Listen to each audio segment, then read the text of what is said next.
Well, hello everybody. Welcome to today's presentation, which is on the 3 pillars of fat loss. And my name is Ben Greenfield. Today, what we're going to be going through are really the most important things that you need to know when it comes to specifically what I guess I would consider to be kind of my wheelhouse, the whole movement/exercise component of fat loss. It can be really confusing, all of the different workouts and gyms and circuits and exercises and training programs that are out there. And while many of them work, what I want to do today is really equip you with the knowledge that you need to make sure that you know what's going to be most efficient when it comes to achieving your goals and what tends to work really, really well for myself and for the clients who I work with for fat loss. Now, let me just get forward here. There we go. Just a quick introduction to who I am. I've pretty much been coaching people ever since I was 15 years old, when I started coaching for when I was a tennis player and would coach people and teach them how to play tennis. And when I started college and began studying exercise physiology in college, I started off as a personal trainer and managed the local gym in my college hometown, and continued to train all the way through my master's degree. And my master's degree was in exercise science, so I really am a true exercise nerd. And about a year after I graduated, had a pretty robust personal training program going on in the local gym, and began to open up more gyms and training studios around my hometown. Eventually, I was nominated and voted as the top personal trainer in the nation. And a great deal of that was because of my commitment to research and to constantly be discovering what's going to work best when it comes to helping people to achieve their goals. And that's really something that I take quite seriously and take a great deal of pride in, is making sure that everything that I choose to do is really research-based and gets you the best results. Now the majority of what I do is I write books and I write articles, and I spend lots of time, I tell people, sitting at home in my boxers now doing online consulting, and not quite as much running gyms and studios, primarily because I homeschool my twin boys, and so I kind of had to make the choice to stay more at home. So I do a little bit of face-to-face local consulting up here in Spokane, Washington, where I live, but most of what I do now is online. I have a blog at bengreenfieldfitness.com and a private Q&A forum for my clients at what I call the Inner Circle, the Ben Greenfield Fitness Inner Circle. And then I also work with personal trainers from around the globe and train them to be able to get better results for their clients. And so I have a kind of a mentorship program over at superhumancoach.com. So that's what I do, and that's about me. So let's jump into kind of the overarching concept of today. And before I start to show some of these concepts to you, I want to let you know that I really like to get questions. If you have a question that you think that you'd like to ask right as I'm in the middle of something, that's fine. Just pipe up and I should be able to hear you if you're attending this presentation live, of course. If you're watching the recording and you try to ask a question, that probably won't work quite as well. You can also save questions that you have for the end of the presentation, again, if you're watching live, and I'm happy to answer your questions then as well.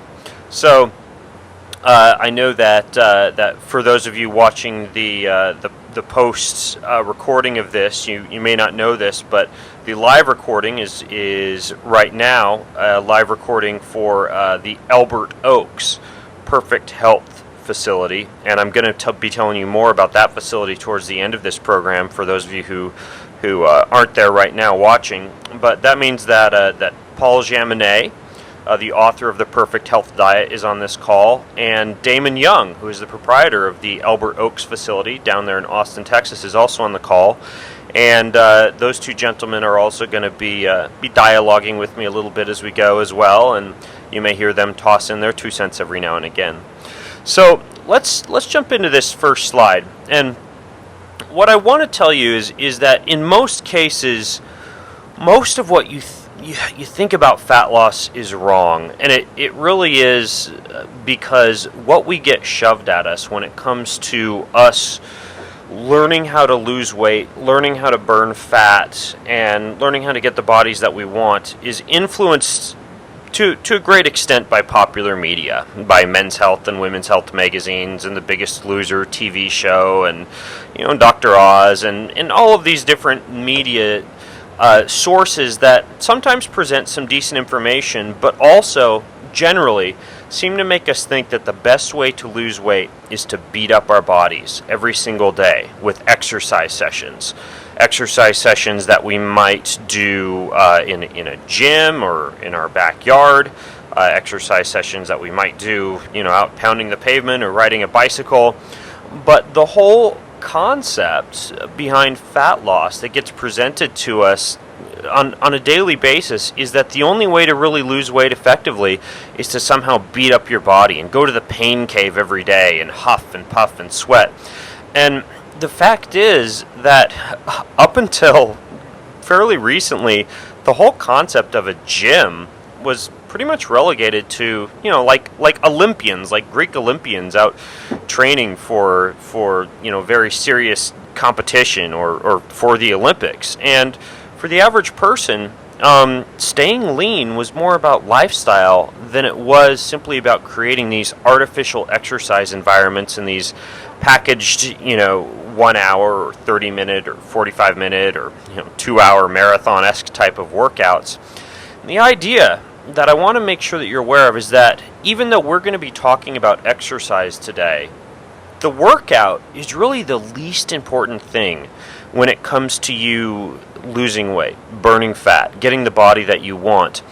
And the reason for that is because there are so many other components of your body that you can have in place before you actually introduce a hard exercise session. These components would be things like detoxification and gut healing, balancing your hormones, fixing nutrient deficiencies, eliminating a sedentary life of just, for example, sitting in front of a computer at the office all day, getting adequate sleep, eliminating stress. All of these components are going to get you much, much better results than simply going to a gym. I like to use the example of my father-in-law. He's a rancher. He spends his day out working, and he eats real food out on the ranch, and he's lean, he's healthy, he looks great. He's muscular, and he fits into his clothes, and he doesn't ever really worry about losing weight or piling on pounds. And the fact is that I don't think he's ever stepped into a gym in his life, and he wouldn't know how to use a dumbbell if you handed him one. But he has a lot of these other components in place, and so he doesn't even need to work out in the traditional sense that we think of that word. So I want you to understand that the workout is really the least important thing, and you can beat up your body all day long and either get no results or get results that end up leaving you stressed out and ready to kind of drop off of your exercise program, or you can kind of fix your lifestyle and then use exercise as kind of the cherry on top of the cake, so to speak, or the icing on the cake. And towards the end of this presentation, I'll tell you about how you can really accelerate the learning curve when it comes to all of these other lifestyle components that kind of come before the workout, because there are definitely ways that you can learn how to do a lot of these things like detoxification, gut healing, hormone balance, fixing nutrient deficiencies, etc. And I want to make sure that you're aware of how to take on these sometimes intimidating concepts that I know can kind of be confusing. Things like hormone balancing and getting rid of insomnia or getting adequate sleep, those type of things. So I'll tell you more about those as we get to the end of the presentation. But for now, let's jump into the concept of movement and exercise. The concept of what you need to do when you actually do work out. And I'm going to give you 3 pillars that are going to supply you with all the Jedi exercise fat loss tricks you need to know when it comes to actually putting together your workout, the exercise component of your program. Now that you understand that is part of the program, and you need to make sure you have all these other components in place as well. So, Pillar number one is that you need to know what is called your fat burning zone.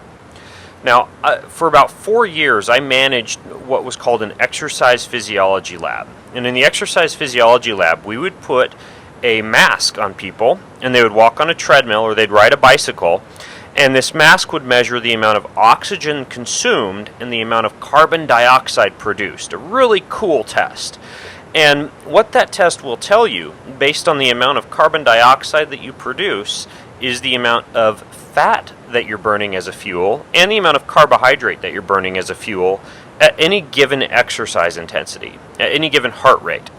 And this was called an indirect calorimetry test, or what you may know or you may have heard of as a metabolic rate test. And you could do it resting, you could do it during exercise, but the idea is that if you do it during exercise, there's a certain heart rate that you get to during exercise at which you're burning a maximum amount of fat as a fuel. Not a maximum amount of calories necessarily, but a maximum amount of fat. And the fact is that you don't have to go to an expensive exercise physiology lab necessarily to find out where that zone is, because there are tests that you can do yourself that get really, really close to the value that you're going to get in a lab when it comes to finding this fat burning zone. So here's how you can actually find out what your maximum fat burning zone is and get really close to what you're going to discover in a lab if you were to go do this in a lab. It's about a 20-minute test. Okay, it involves about 20 minutes of exercise.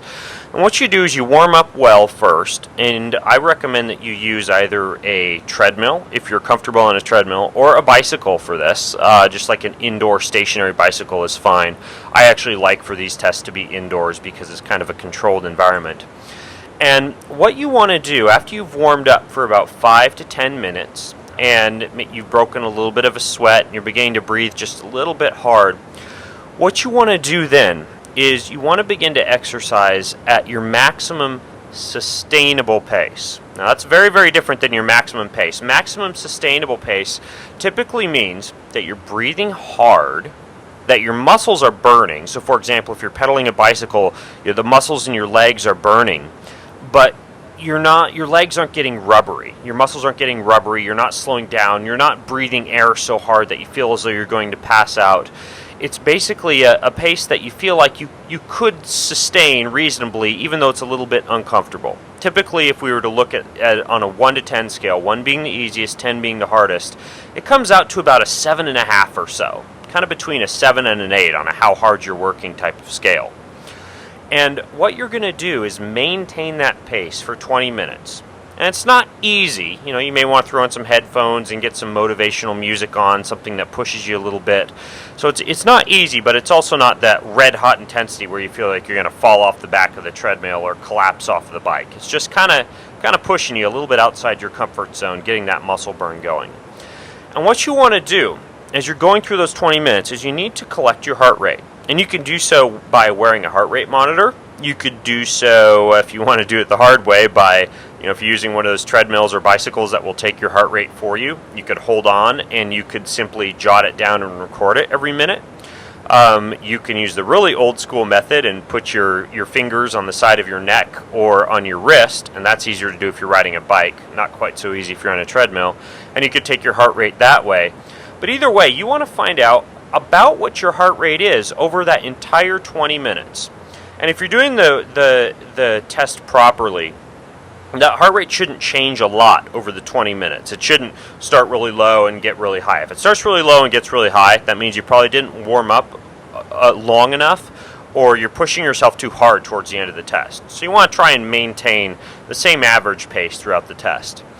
Now what you're going to do is you're going to get a heart rate. Let's say you're going to get a heart rate, for me when I do this test, my heart rate is about 170. When I'm exercising for my maximum sustainable pace for 20 minutes. So let's use 170 as an example. So that'll be easy for me. So use your average heart rate over 20 minutes, and for me that'd be 170. And then you subtract 20 beats from whatever that heart rate is.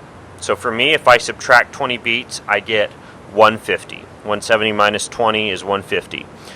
And then you want to give yourself a little bit of a range. I find that about a 3-beat range is good. So I add 3 beats and I subtract 3 beats from 150, which gives me 147 to 153. And 147 to 153 would be my maximum fat burning zone. If I were to go into an exercise physiology lab and I were to get that test that I described to you where you're wearing the mask, I would actually come up with a number right around that range where my fat burning would peak. Now, once you've found your fat burning zone, it's not like you're going to go out and do every single workout in that fat burning zone.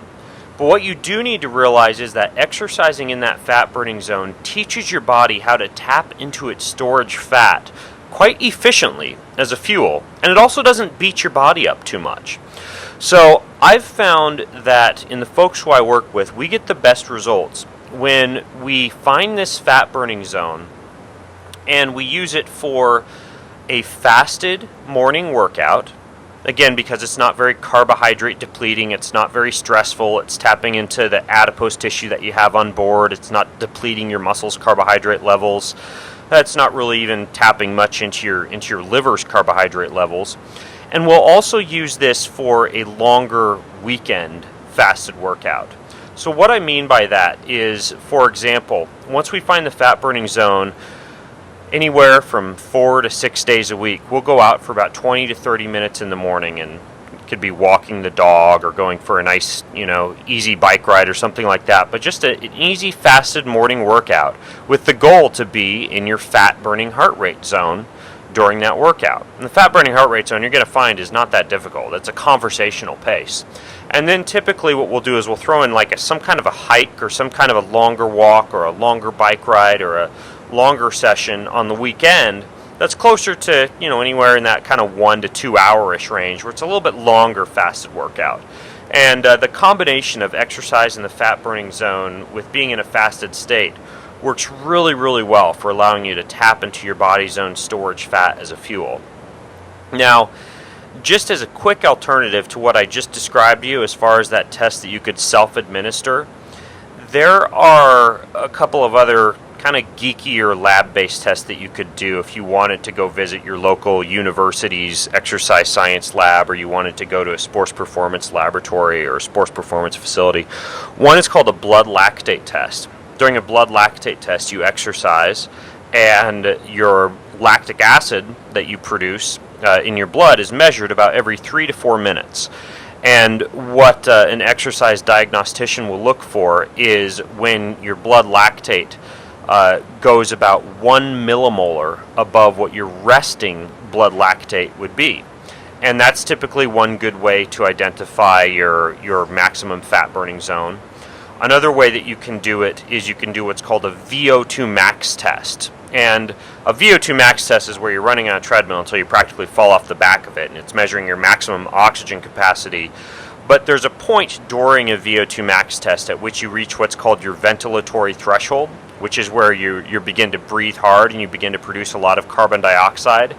That ventilatory threshold, or what's often called a VT during a VO2 max test, is another way that you can identify that maximum sustainable pace, and you could subtract 20 beats from that and also find out what your fat burning zone would be. So kind of a few different ways to skin the cat, but honestly, like 90% of the time, I just have folks do the self-test because it's easy to administer and it's repeatable, because your heart rate might change every few months as you get more fit, for example. So that's the overview of finding your fat burning zone. And what I like to do is combine that fat burning zone with fasting. And this is something that I know that Paul has talked about a little bit in the Perfect Health Diet. And Paul, if I could interject here and ask you a question. Down there at Elbert Oaks, when you guys are doing your 30-day intensive, or in the folks you're working with on the Perfect Health Diet, are you using fasting much as part of that protocol? Yeah, it's one of the core elements in our program. Not only for fat loss, but for health generally. It's very desirable to do intermittent fasting. And there are some people who, because of their personal health conditions, aren't quite ready to fast, at least not for 16 hours. And what we would recommend for them is a small breakfast that contains some protein and a vegetable like tomatoes to provide potassium, a little salt, some vinegar. So not a lot of calories, but basically providing the core nutrients like protein and electrolytes that you're most likely to become deficient in during a fast if you're not regulating hormones, if you're not able to regulate the body quite as well as you should be able to, due to things like adrenal dysfunction. And, so just getting a small breakfast, it's sort of, it's not a full meal, but it's enough to enable people to get through. And we have 2 main meals a day within an 8-hour feeding window. And we try to synchronize workouts with feeding so that there's a 15-minute workout before lunch and a 15-minute workout in the late afternoon. And then we have light work at other times like yoga or walking. Excellent. Okay, so very, very similar to this slide that you're looking at right now when it comes to some of the things that Paul just described. What I've found works fairly well, and this is a strategy that I'll use with the clients that I work with a caveat that I'll throw in that's pretty similar to the caveat that Paul gave for some populations, is 1 day per week. For the people who actually want to do this, and I always make it optional because it can be mentally difficult, but we'll do 1 day per week where we actually do a full 24-hour fast. Some people will even take that to just 1 day a month. And during that 1 day per week or 1 day per month where we go for a full 24 hours, for example, Saturday at lunch till Sunday at lunch, we'll just use amino acids, so some usually like an essential amino acids or a branched chain amino acid supplement. We'll add in a little bit of greens to get some nutrients, so for example like a greens powder or a greens capsule, and then a little bit of caffeine, for example some green tea to enhance fatty acid utilization. And just 1 day per week or 1 day per month we'll do a full 24-hour fast, and we'll combine that with these fasted fat burning workouts in the fat burning zone. Nothing too stressful, no hard weightlifting or interval training workouts or anything like that. The other option is that we'll simply do more of an intermittent approach, and this is what I use personally for myself. And this is just one 12 to 16 hour period during the day, such as stopping eating at 8 p.m. after you've had dinner and not eating again until 8 a.m. the next morning. And at some point during that 12 to 16 hour fasting period, we do a little bit of cold thermogenesis, which I'll explain to you later, but it's typically like a cold shower or keeping the house a little bit cooler than usual, sleeping with just the sheets, that type of thing. And then one of these fasted workouts in the fat burning zone, like a 20-minute walk with the dog, for example, in the fat burning zone during that 12 to 16 hour fast. And that works really, really well at accelerating fat loss. Now, these fasted workouts are appropriate for easy stuff, meaning if you're in your fat burning zone. I am not a fan of going out and lifting weights, stressing the body, running from a lion or a bear, fighting basically, and doing hard interval training in a fasted state. That can be very stressful on the body, and you might get short-term results, but then long-term adrenal fatigue or high cortisol issues. The other folks for whom I would recommend that you be careful doing fasted workouts, whether they're easy or hard, would be if you have struggled with adrenal fatigue or in a state of adrenal fatigue or overtraining. If you have sleep issues, which can often be indicatory of adrenal fatigue or just severe caloric depletion, a lot of times I'll find that fasted workouts don't jive very well when we're trying to fix sleep issues. And then if you have a really stressful life, if you're going through a stressful period of time, stressful relationships, stress at work, things of that nature, a lot of times fasted workouts just are a little bit too stressful, too much stress thrown on top of stress. So you just got to be careful when you're using fasting and fasted workouts because it can be a form of mild stress that in some cases you do want to be careful with. But For the most part, finding out your fat burning zone and doing fasted fat burning workouts works really, really well. And I want to emphasize that fat burning workouts don't need to be hard. They can involve yoga, they could involve gardening, doing housework. I'll talk a little bit here about ankle weights or weighted vests, but I have some clients who will just do housework wearing ankle weights or wrist weights or wearing a weighted vest to make them burn a few more calories, and that'll actually allow them to get up into their fat burning zone while they're just vacuuming the house and doing laundry. An easy swim, and I especially like an easy swim if you're able to in like a little bit cooler water in a fasted state. That can really help to accelerate fat loss. An easy bike ride, or just walking the dog, as you can see this person doing on the beach. I guess that would be one way to combine walking the dog with an interesting version of a weighted vest. But a lot of different ways that you can do a fat burning workout. But understand that, and I mentioned this earlier, your fat burning zone is going to be easier than you think, and it really is just a conversational pace. So we'll talk about some of the more difficult variations of working out here in just a second. But that's the idea behind the fat burning workout and the fat burning zone. Oops, duplicate slide there. Now, just a few other things when it comes to the concept of fasting. I've found that a few things work well for myself and for some of the clients that I work with when it comes to not eating calories during that fasted window.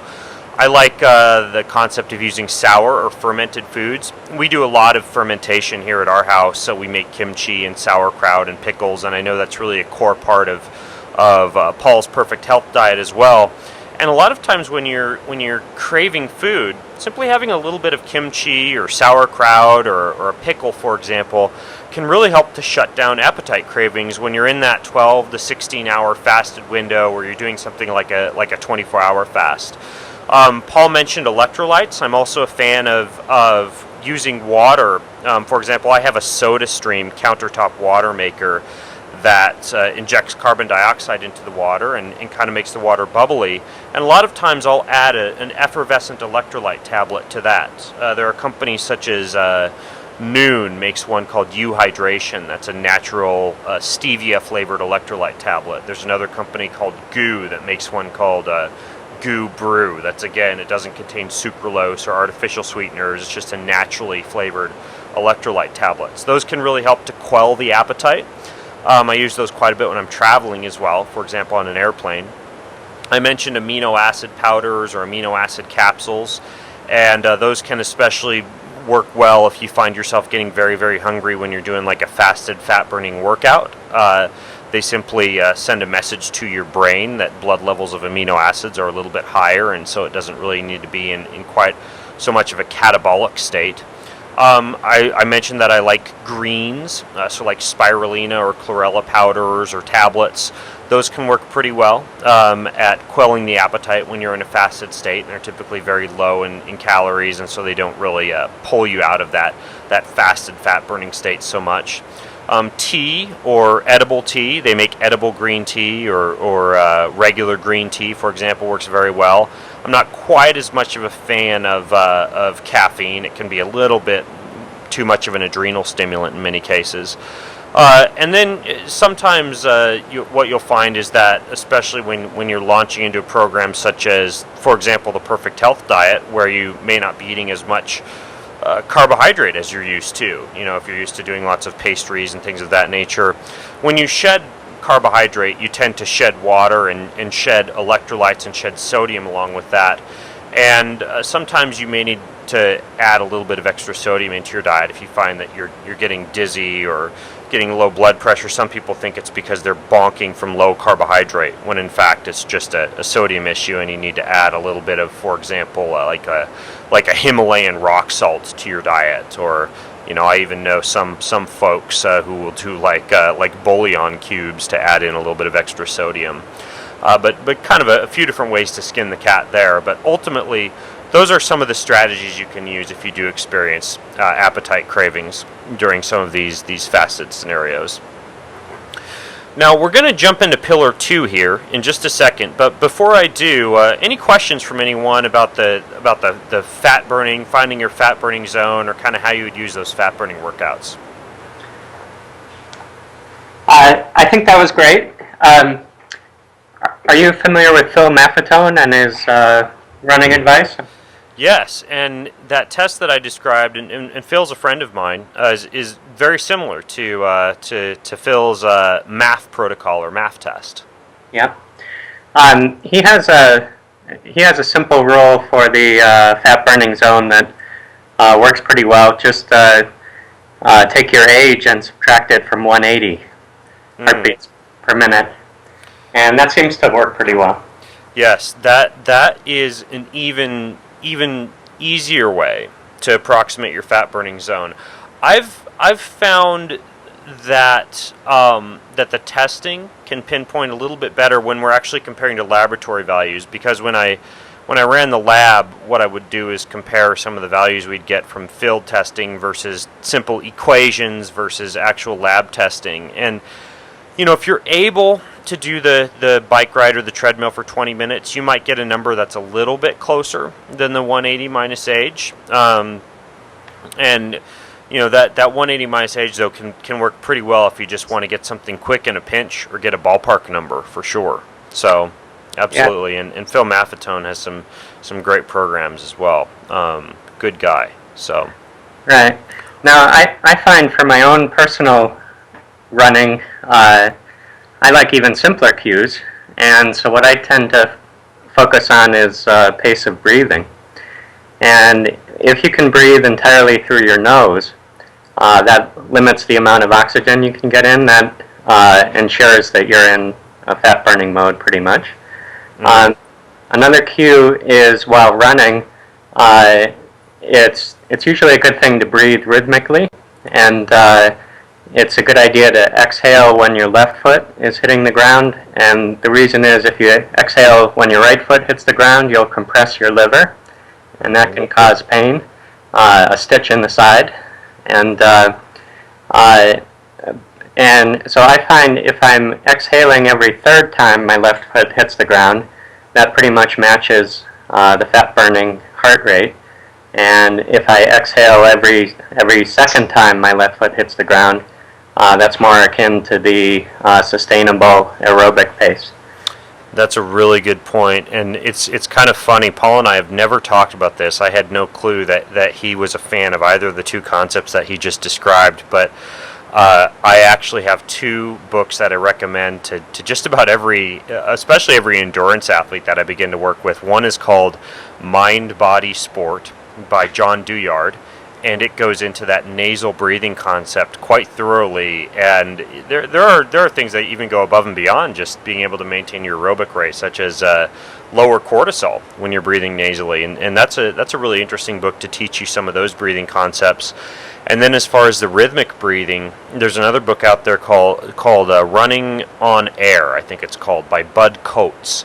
Bud, B-U-D-D, Coates, C-O-A-T-E-S. And it teaches you those rhythmic breathing protocols that Paul is talking about. Both those books are excellent books if you want to delve into that a little bit more thoroughly. But that's really cool, Paul, that you're a fan of both those concepts. Those are two things that I rely on quite a bit in my own training as well. What was the first book called again? The first book is called Mind, Body, Sport. And it's an interesting book. It goes into concepts above and beyond simply nasal breathing, such as there's things in there like Ayurvedic typing for the type of exercise program that works best for you from an Ayurvedic body typing type of standpoint, and some concepts that I don't personally use, and then others that I do, such as the nasal breathing and the power breathing and some of the other things that he teaches in there. So it's a really good book. All right, well, cool. Let's jump into pillar 2, the best workout for fat loss. So, let's say that you actually want to go to the gym and you want to lift weights, or you want to lift weights in your home gym or in some type of an exercise setting.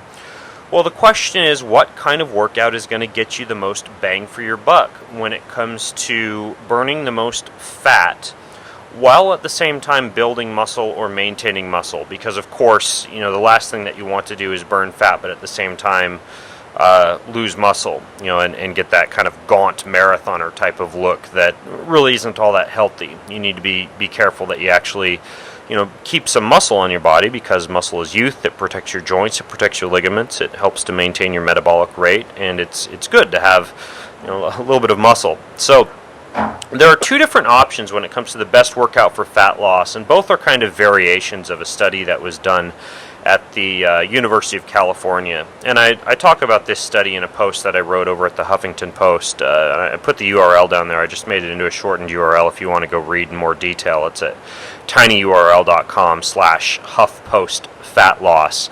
And I have a link there to the original study upon which these other options are based. But the idea is that you've got a couple of options when it comes to the type of weight training workout that's going to get you really good results when it comes to fat loss, especially your post-exercise metabolic rate, muscle retention, things of that nature. So the first option is what you can see here. What you do are 4 to 6 different full body movements, and you do these in a circuit, which means you go from one exercise to the next to the next to the next, with minimal rest between each exercise, and what's called a cardio boost at the end of the circuit. So for example, you can see what I have here is you would start off with something like an upper body pushing motion, such as a chest press on a machine, or a push-up would work, anything where you're pushing with your upper body. And then you go to an upper body pulling exercise, such as a pull down or a pull up or a row or anything where you're pulling. And then you move on to a lower body pushing exercise, such as a squat or a lunge or a leg press or something of that nature. And then to a lower body pulling exercise, and this would be a deadlift, for example, where you're lifting a weight off the ground, or a leg curl, where you're curling your legs on that laying down machine. But some type of a lower body pulling exercise. Some type of a core exercise, and I'm a big fan of avoiding crunches and doing core exercises that involve a little bit more of your whole body. One that I like is called a cable torso twist, where you're holding onto a cable and twisting from side to side. And then you finish off that entire scenario of 4 to 6 full body movements with a cardio boost. For example, you go hop on a bicycle and you do 2 minutes of bicycling on a stationary bicycle as fast as you can. Or you do that on a treadmill, or an elliptical trainer, or a rowing machine, or anything like that. Or you could even just do jumping jacks, or jumping rope, or running in place if you don't happen to have a cardiovascular machine handy. Now, you would go through this entire scenario 3 to 4 times through, use about 10 to 15 repetitions for each exercise, and use minimal rest. As soon as your breathing is under control and you're able to maintain good form, you simply move on to the next exercise. So you spend very little time sitting around.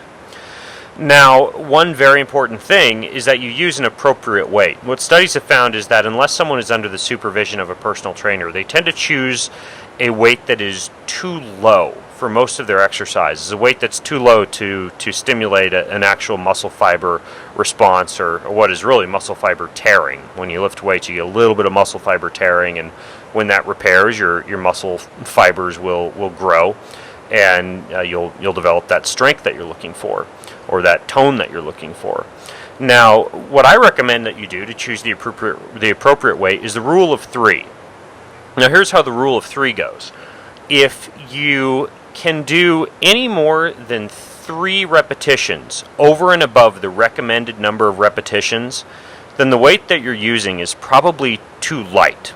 So in this case, if I recommend 10 to 15 repetitions, and you're using a weight, say, for your squat that allows you to get to 18 repetitions and keep on going, you probably need to add some weight. And if you can't even get within 3 repetitions of the low end of that range of 10 repetitions, so if you choose a weight and you can't even get up to 7, then you probably need to lighten the weight a little bit. And it's just a very simple rule. I call it the rule of 3, to choose the appropriate weight. And it lets you get pretty close to a ballpark weight for using the correct weight. The way that weight training should feel is that you should feel some fatigue, and your form should begin to suffer, and you should begin to have a hard time completing a repetition when you're getting close to or at the repetition range that's recommended for the actual workout. And if you can just keep going and going and going, you need to add a little bit of weight. And if you can't even get close to the number of repetitions recommended, you need to take away a little bit of weight. So that's option 1 for the best workout for fat loss. Option 2 is kind of similar, but it's just a little bit different.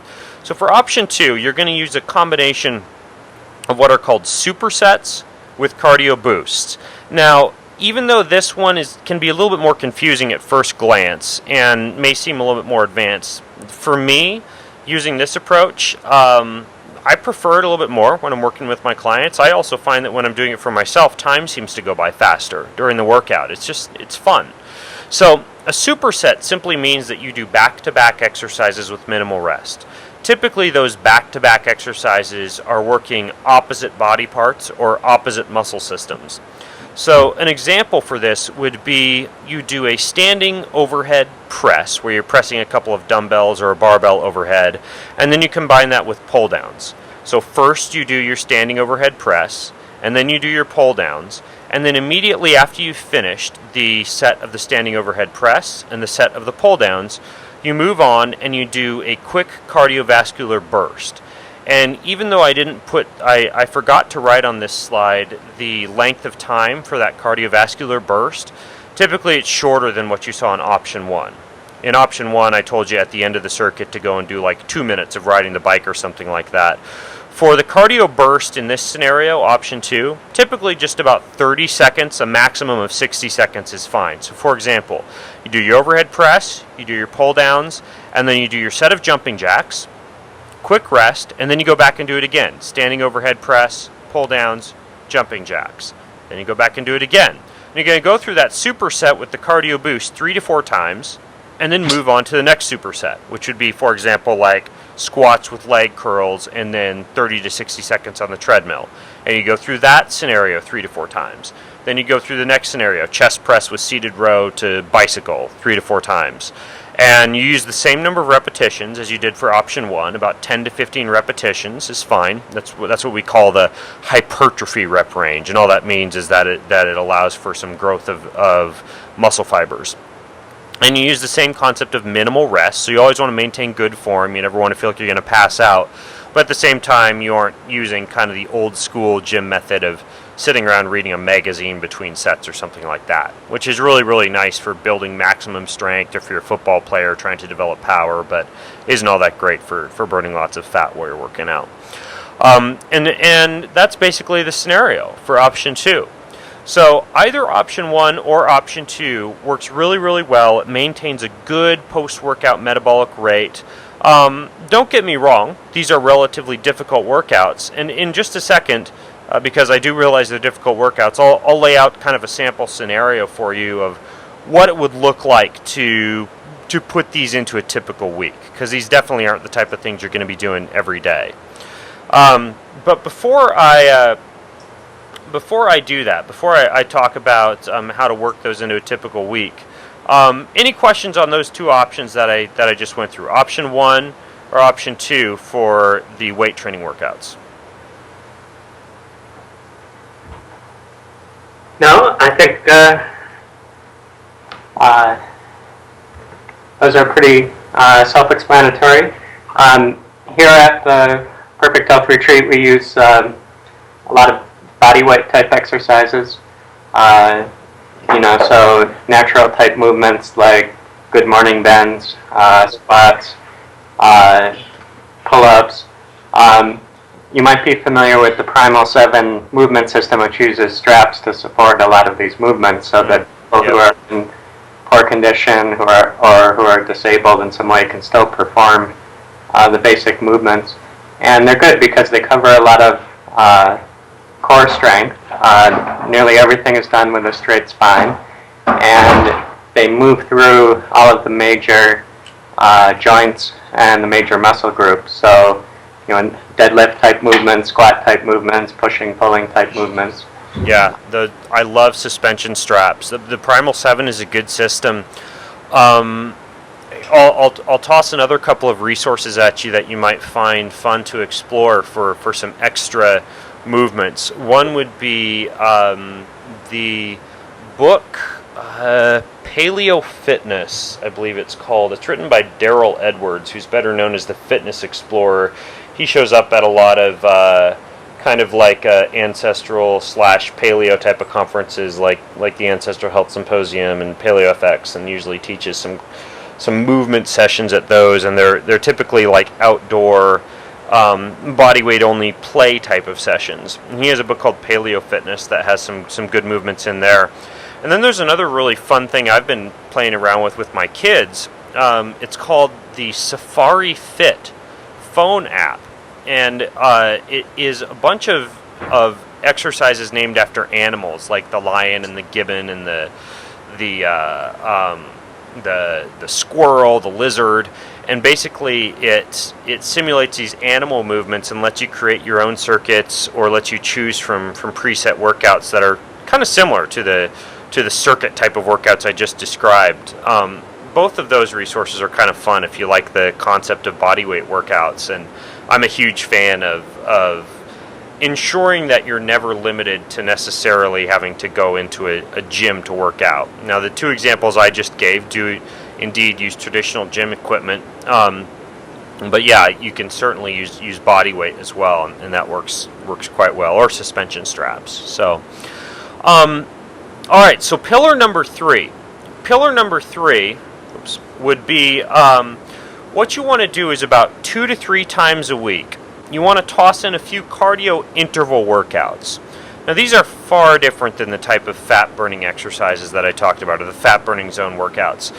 High intensity cardio intervals are where you're going really, really hard and then recovering, and then going hard and then recovering, and going back and forth like that for several repetitions. So for example, some of the ones I've written down here would be 30 seconds hard and then 2 minutes easy 8 times through, or 1 minute hard, 4 minutes easy 4 times through, or 2 minutes hard, 1 minute easy 5 times through. Now, these are something that I find people tend to overdo. You'll feel after you've done cardio intervals like this, like you've just done, something like, say, like a CrossFit workout, which is actually pretty difficult on your nervous system. Now, what research has shown is that it takes about 72 hours for your nervous system to fully recover from this fight and flight type of workout, this running from a lion type of cardiovascular interval workout. So I'm not really a fan of doing these any more than 2 to 3 times a week. Some people try to do high intensity interval training every day and they end up burning themselves out. But if you just toss in 2 to 3 times a week, some kind of sprinting session, some type of high intensity cardio interval session, whether on a bicycle or on a treadmill or something of that nature, it can really, really accelerate the response when it comes to production of your fat-burning hormones, as well as your post-exercise metabolic rate. And so I combine those along with the 2 different kind of best workout for fat loss options that I showed to you, along with the exercise done in the fat-burning zone. And that's a really, really nice scenario. And it looks kind of like this once we put it all together in a sample fat loss week. So for example, here's what a sample week would look like that I would write out for someone for fat loss. On a Monday, we do fasted 15 to 30 minutes of morning cardio, and then in the afternoon or the evening, we would do a weight session similar to, for example, what I outlined in option 1 for the best workout for fat loss.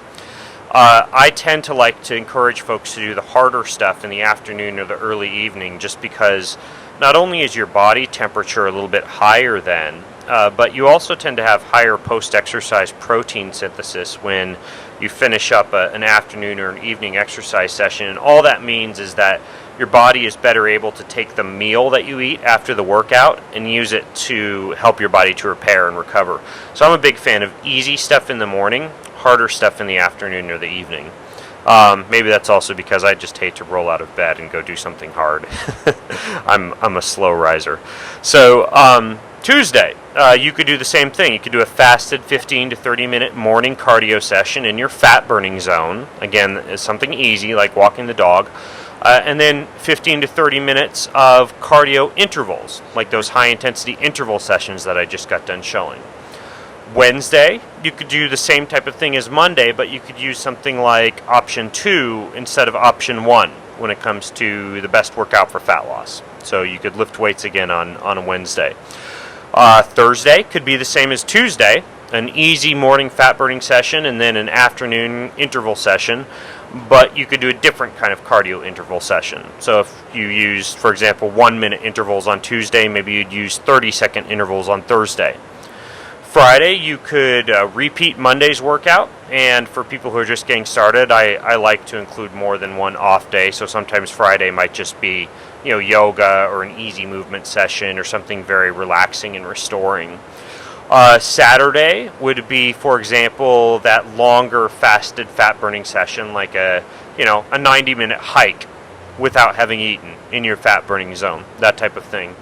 And then I like to use something like a Sunday as an off day, or perhaps as a makeup day if you weren't able to make it in for one of those sessions one of the other days. But that's just a sample of how you would put together some of the things that I just went over in terms of the 3 different pillars. And as you can see, that week kind of works in each of the different components of fat loss that I just got done explaining. And so that's what a sample fat loss week would actually look like, putting together some of these concepts. Now, I wanted to get into real quick pre and post workout fueling, and I know we're I think close to an hour for this session. I want to make sure I respect everyone's time. But any questions about that sample fat loss week, or about anything I just talked about in the past couple of slides? I'll just mention that we don't have a time limit here. If you Okay, cool. It's not an issue. All right, great. Then I can just keep on blabbing. Okay. Well, let's jump into pre and post workout nutrition, because I know that can be confusing sometimes when we talk about all these different workouts, how to eat before, how to eat after.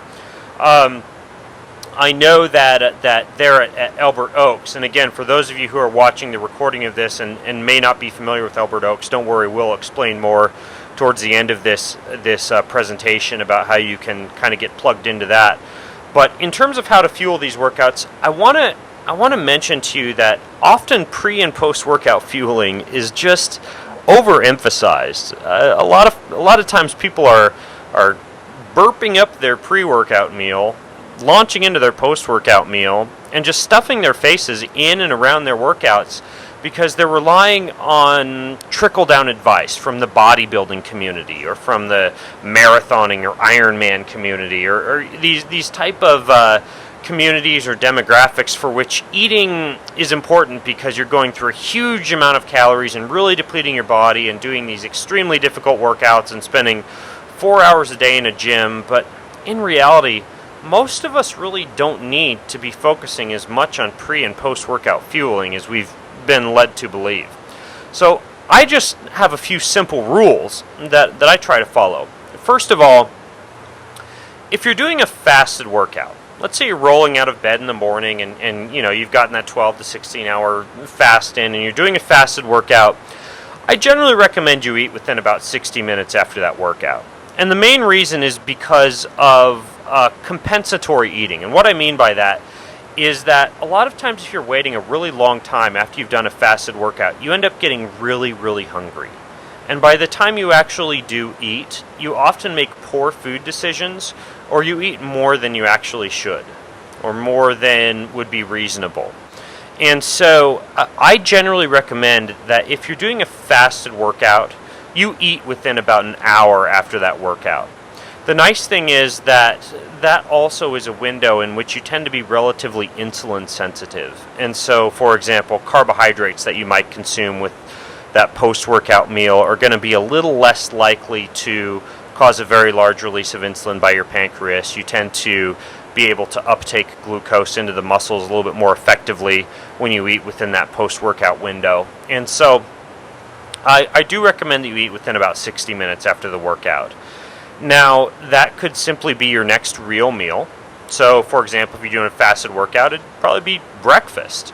And it should preferably include some proteins and some carbs. And in many cases, I would caution you against using the shake or the smoothie approach. And the main reason for that is because I run a lot of times into the issue of when people are doing a shake or a smoothie, they're beginning to rely upon what I call engineered frankenfoods, where they make all of these different recovery powders and blends that you might pick up at like a GNC or a health food store.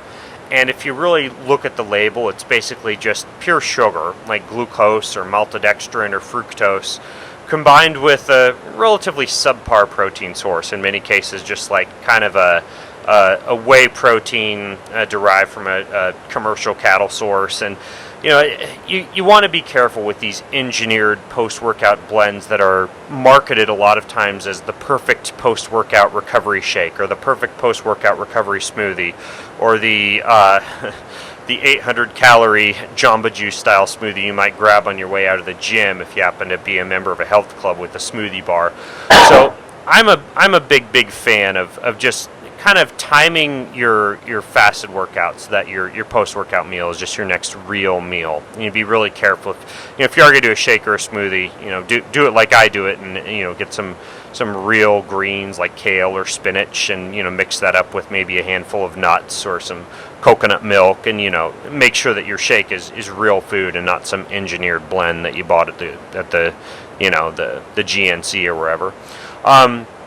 Rule number 2 would be that if it's not a fasted workout and you've had breakfast or you've had lunch or you've had dinner, and say you're working out at 10 a.m. or you're working out at 3 p.m., you've already got food in your system from your last meal, don't really worry about eating after your workout. You don't have to prioritize it that much. You've already got amino acids and sugars floating around in your bloodstream. You've got what you need to recover.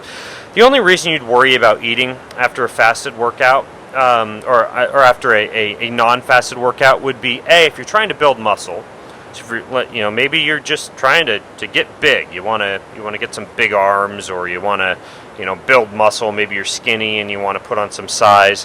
That's a case where eating a post-workout meal can actually come in handy and help you to achieve those goals.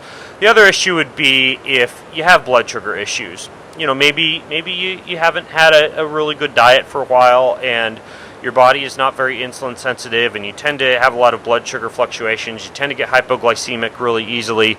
You might be going through a period of time in your life for which a post-workout meal would actually make sense. Maybe you need a banana and a handful of almonds or something like that after your workout. You'll know you'd be that type of person who gets dizzy, or maybe if you measure your blood glucose, it drops really low after workout, or you have some other blood sugar fluctuation issues, and sometimes those go away after you've kind of gotten your diet under control. But in the short term, sometimes you do have to eat after a workout, even if it's not a fasted workout per se. So you might have lunch at noon, workout at 3 p.m., and find that rather than waiting until eating dinner at 6 p.m., you need to eat right after that workout at 4 p.m. And that just might be the case for you based off of blood sugar fluctuations. Now, finally, if the workout is really long, let's say you're training for a marathon or an Ironman triathlon or something like that, so you're going out and you're doing workouts that are 2+ hours in duration, then you want to actually eat during that workout. And the reason for that is because if you get into the period of time during a workout for which you've completely exhausted your muscle glycogen stores and often your liver's glycogen stores, and this would for most folks be about 2 hours or 2+ hours, it can get really stressful on your body to continue to work out past that point in a fasted state. And so in that case, you might have a Ziploc bag full of some raw seeds and nuts, or you might have some chia seeds mixed up and soaked in a water bottle, or you might have some dried fruit or something like that you take out there with you. If you are on a really long hike or a really long bike ride or a long run or something of that nature. So if you happen to be one of those few people who is doing very long workouts like this, then eat during the workout. And again, I don't recommend that you eat engineered frankenfoods like sports gels and sports drinks and Gatorade and things of that nature. I'm a bigger fan of just getting real food. It tends to be more nutrient dense. It tends to be a little less prone to cause things like advanced glycation end products and reactive oxygen species and a lot of the other issues with pure sugar intake. And you can just eat real food during those type of hikes and long workouts. I even have some clients who will do things like pemmican and beef jerky and things of that nature when they're out there, just stuffed in the back of their bike jerseys, etc. I should emphasize that I'm not a huge fan of super duper long workouts unless you really are training for a marathon or an Ironman or something along those lines. But in those cases, once you exceed 2 hours, it's a good idea to have some food out there with you, some nutrients out there with you, because it can be stressful to your body otherwise, or you might find that you just bonk and you have a hard time getting home unless you do have something to eat with you. So, questions about pre and post workout fueling? No, can you go back to the previous slide? There were a couple of bits of it that I missed copying down. That part about the sample fat loss week? The week, yeah, that one. Yeah, certainly. And, the other thing that I should emphasize is that since we're recording this, I'll, of course, for anybody watching this, we'll make sure that we've got the slides available up on SlideShare, and you can go back and take notes more if you'd like. But any specific questions about that week? A way that helps me learn as well, so even if I'm going to see it again. Yeah, sure. Down. So yeah, that's what a sample fat loss week would look like, and we talked a little bit about the pre and post workout fueling. Am I okay to move off of this slide? Yeah, go ahead. Okay. So, I did have a few sample meals. So, for example, if you were going to do a really, really hard workout and you were going to eat prior, I'm a fan of doing something like amino acids and a little bit of fruit. Sometimes I'll do something like that before a very hard workout. Or an easy to digest carb, such as a sweet potato or a yam, 20 to 30 minutes beforehand. Or a real meal, like 2 hours prior to the workout. Now, after a very hard workout, a lot of times I'll do a real food source, such as a protein shake that's actually from a very, very good source, with nuts or fats, coconut milk, things of that nature, or again, a real meal. And then as far as sources during the workouts, like I mentioned, I'm a big fan of real food, like trail mixes and things of that nature, avoiding sugary, engineered foods, and I also will sometimes use, if I'm going to use carbohydrates during a long workout, a really slow release fuel, such as super starch or something along those lines. Now, I know that for example at the Perfect Health retreat, you guys are really learning a ton about nutrition down there, and so I don't want to de-emphasize some of my slides on nutrition, but I know that you're very steeped in it there. So you're going to get a lot of education there as far as like eating and things of that nature, and I want to make sure that I really focus more on the movement protocols and things of that nature in this particular presentation. So let's go ahead and we're going to go on to I apologize, I did have one other pillar here that I wanted to focus on. So pillar number 3, and sorry to confuse the issue, but I didn't know my own slides right there. Pillar number 3 is actually the concept of moving. The other pillars, the first pillar was finding out your fat burning zone and doing fat burning workouts. The second pillar was doing the combination of weight training along with use of cardiovascular intervals. And then this final pillar is going to be basically moving. And this one is going to be really straightforward and intuitive. I don't think we're going to need to spend a ton of time on it. But basically the concept is that rather than you simply thinking of exercise, as I started off this presentation by explaining, rather than you simply thinking of exercise as, canned exercise sessions, such as what I've just described to you, in these, brief periods of running from a lion or stepping into a gym or something of that nature, you want to make sure that you really kind of simulate that whole kind of hunter-gatherer, constantly moving type of approach if you want to get the most bang for your buck and the fastest results when it comes to fat loss and keeping your metabolic rate elevated. So there are some strategies that I personally use and that I recommend that all my clients use when it comes to incorporating movement throughout the day without necessarily engaging in structured exercise sessions. So For example, I've been standing the entire time I've been giving you this presentation because I have a standing workstation. And I stand when I'm at the doctor's office, I stand when I'm waiting in line anywhere, I stand a lot of times during almost the entire flight on airplanes. I stand because when you stand, you upregulate the activity of fat-burning enzymes such as lipase, and you keep your body more metabolically active and burn more calories. So whenever you're able to, I do recommend that as long as you're able to maintain good posture, you stand. So I'm a huge fan of standing workstations and spending lots of time on your feet. Now, I also have some clients who have actually set up treadmills, and there are special types of treadmills. There's one called a Trek desk, for example, that allow you, if you have, for example, an office job or a desk job or a writing job or a computer job, to walk. And I literally have some folks I work with who by the end of the day will have walked anywhere from 4 to 7 miles during their workday at a very slow pace. And they end up kind of burning calories almost effortlessly throughout the day simply with that little bit of time that they spend standing and moving, literally walking. I know that for some people a treadmill workstation might not be a reality, but if you're able to get one of these, they can work really well also. Some type of a treadmill workstation. Trek Desk is one company that makes these, and then for just standing desks in general, there's another company called Up Desks that makes a good one. The Lotus Workstation, Lotus, Lotus Workstation is another good one.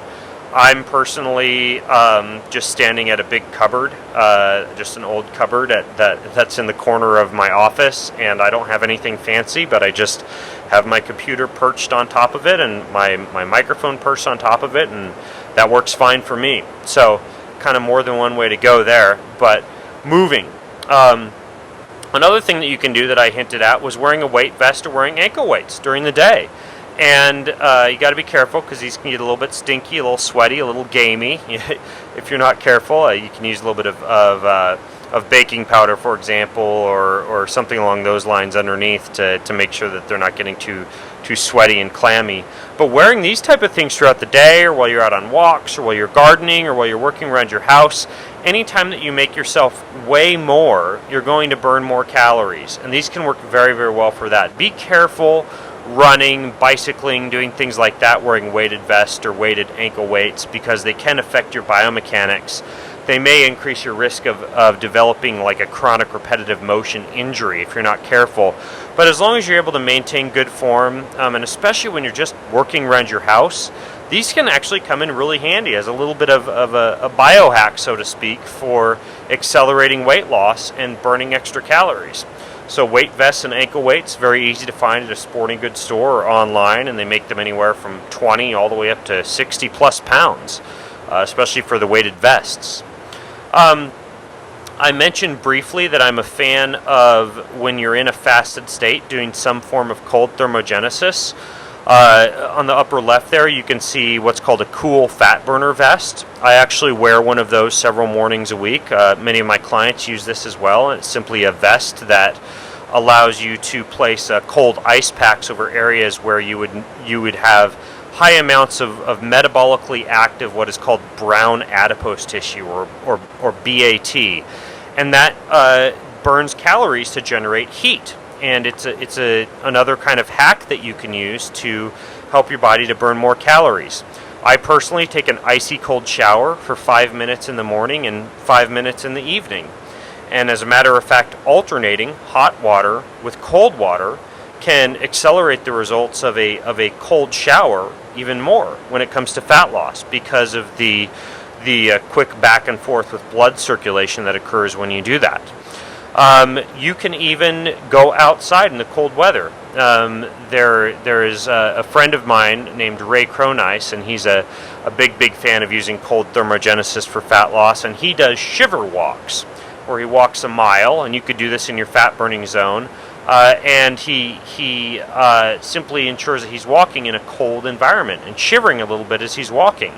I personally, even in the winter, will go out on my back porch and do yoga and just expose my body to some fluctuations in temperature. Sleep with just the sheets. Keep the house a little bit cooler than 70 degrees. Do things that cause your body to have to burn calories to generate heat. And this can be another way to help you to burn a few extra calories. It's just a form of movement, shivering and the generation of body heat, the burning of calories to generate heat. I mentioned that fasted workouts you should be careful with if you are adrenally fatigued. I'd say the same for this type of thing.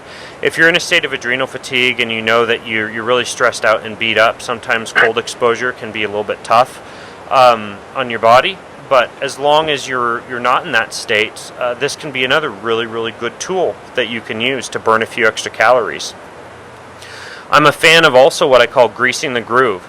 So I rarely drive my car. I'm in my car about once a week. I take my bicycle, or I also have a stand-up elliptical trainer everywhere, to the grocery store, to the library, to the gym, anywhere I go. I have a pull-up bar, as the one you can see shown here in the door of my office, and my rule is that every time I walk underneath it, I need to do 5 pull-ups. I have another rule that every time I go and use the restroom, I need to do 20 bodyweight squats. These little rules thrown throughout the day, what I call greasing the groove, can really help you, again, burn extra calories and keep your muscles stimulated throughout the day without you necessarily doing a structured workout session. And it's very important that you try and get certain periods of time during the day where you're just moving. And for me, the way that I do it is I just have rules set up. Like if I go to the grocery store, I just have to ride my bike or take my elliptical trainer to the grocery store. And I have a big backpack that I can put all my groceries in. I actually don't use panniers like you can see pictured here. That's not my bicycle, but that'd be another option if you wanted to do that. And I have that rule that I have to do 20 squats every time I go to the bathroom. I have the rule that when I walk underneath the pull-up bar in my office, I have to do my 5 pull-ups. If you have little rules like this that you can work into your day, it can really help you to burn some extra calories and to, again, kind of simulate that whole kind of hunter-gatherer type of approach throughout the day where you're constantly moving, kind of like my father-in-law I was talking about, who just ranches all day but never actually steps foot into a gym. So those are some of the ways that you can engage in Pillar 3 and move a lot. So before I jump into some final resources that I wanted to give you guys, any questions about that whole concept of movement? I know it's pretty straightforward, but I want to make sure I pause here and let you ask questions, or if Paul or Damon want to throw anything in, they can go ahead.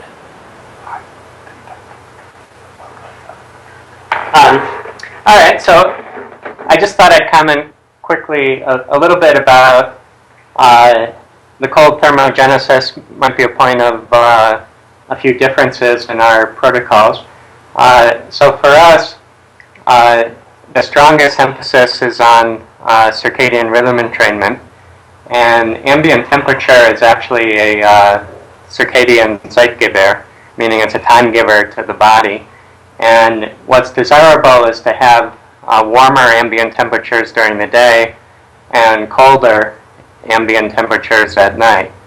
And so ideally most of the day you'd be exposed to temperatures of like 75 degrees or above, and most of the night to temperatures below 65 degrees. And so I would say time of day that you do those types of things is important. Any kind of cold thermogenesis should be done late at night, early in the morning, just before or after bed. And in general, in the middle of the day, you should seek warm temperatures, more heat exposure. On short time scales, quickly alternating between heat and cold is very well attested. So for instance, moving back and forth between a sauna and a quick shower can be beneficial. With just a minute in the cold shower and 4 minutes in the sauna and back and forth, or to a hot tub or something like that. And I strongly endorse all that you said about those simple movement cues. So we've been trying, while we've been listening to your talk, to do little yoga stretches and keep moving. So if you're doing an activity like reading, there's no need to be sitting in a chair the whole time. Especially if you have a laptop, you can get on the floor, do simple floor exercises, stretching, mobility work while you're reading. And, even if you're just squatting, so it's like being seated, but as long as your weight is not on your butt, it's on your feet, then you're going to be activating those lipoprotein, those lipases that Ben mentioned, and you'll be burning fat. So you don't even have to be standing. You can be in bent, folded postures, but just be activating your muscles to maintain balance. So if you're squatted down on your feet and you've got your laptop on the floor in front of you and you're reading, and you just rock a little bit, you'll be getting just as much good. And I think it's good, divvy up the day and try to spend as much time in highly folded postures as you do in extended postures like standing, and get in the diversity of positions through the day.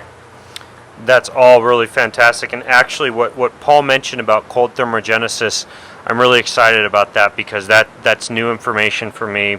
I love to hear about new things that I'm not familiar with yet, and so that's really, really interesting, Paul. Thanks for sharing that about cold thermal. I'm going to have to now go and look into that a little bit more, and maybe I might be picking your brain after this presentation about that. So, excellent information.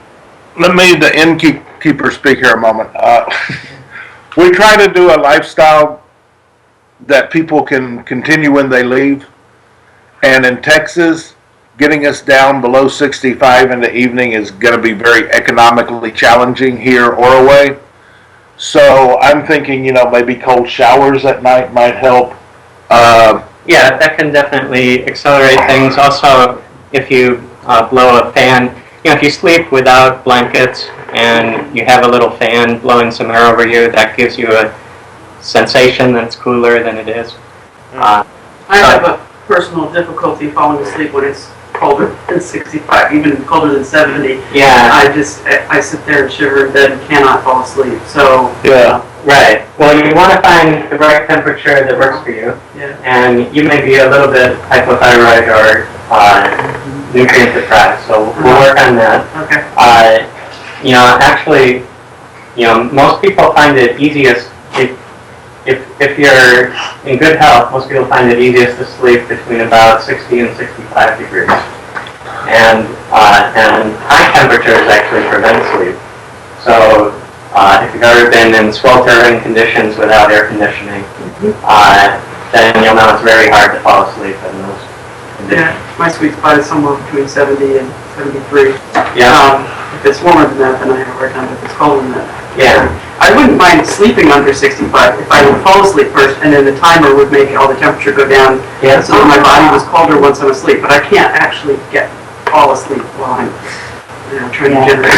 Our energy is just so astronomically. So this is exciting and stuff that you just didn't hear about a couple of years ago. So we'll be anxious to hear what you learn more, and we'll share what we learned more on these new concepts as we go along. Yeah, I love it, and I know that we have some people listening who may not know who Damon or Paul are, or who may not be familiar with some of the other folks listening in and where they're at as you're hearing this live conversation. And so I want to make sure for those of you, both those of you watching live as well as those of you listening to the recording, kind of get filled in on some other resources and also learn more about the Albert Oaks Perfect Health kind of immersion down there in Austin. So let's go through a few additional resources here to wrap things up.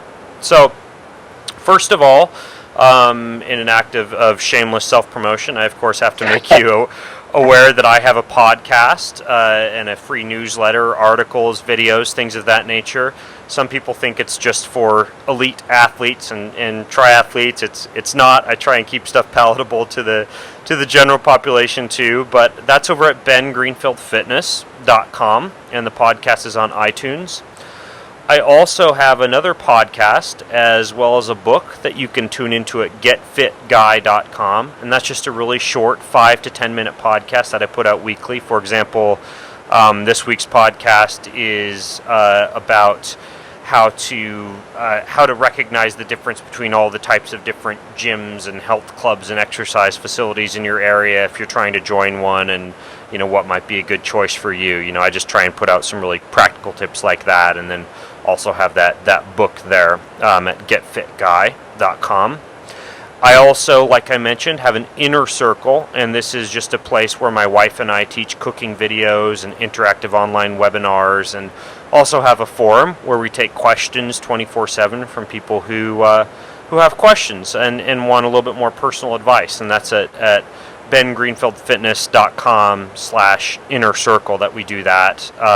That one does cost. It's $10 a month, but it's kind of just like a little bit of an extra resource that I put out there for folks who want to ask some extra questions. Now, I also wanted to talk, especially to those of you who are watching the recording of this, because those of you who are watching live are at the Perfect Health Retreat right now. But I wanted to mention this Perfect Health Retreat, and I talked earlier in this presentation at the beginning about how you could accelerate the learning curve when it comes to learning, how to detox and how to adjust your lifestyle and how to lower stress and how to get better sleep and how to get all of these other big wins that even go above and beyond just exercise. Now, many of you watching may be familiar that I personally adhere to what's called the Perfect Health Diet, which is a book that's written by Paul Jaminet, and I'm relatively immersed in everything from paleo concepts to low carb to ketogenesis, and the diet that comes closest to what I personally follow and my family and my children follow and that I implement in the lives of my clients who I work with is the Perfect Health Diet.